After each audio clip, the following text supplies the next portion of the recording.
ولما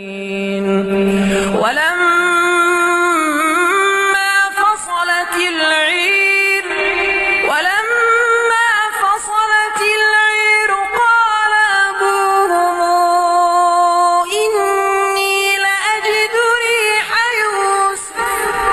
لولا أن تفندون قالوا تالله إنك لفي ضلالك القديم فلما أن جاء البشير ألقاه على وجهه فارتد بصيرا قال ألم أقل لكم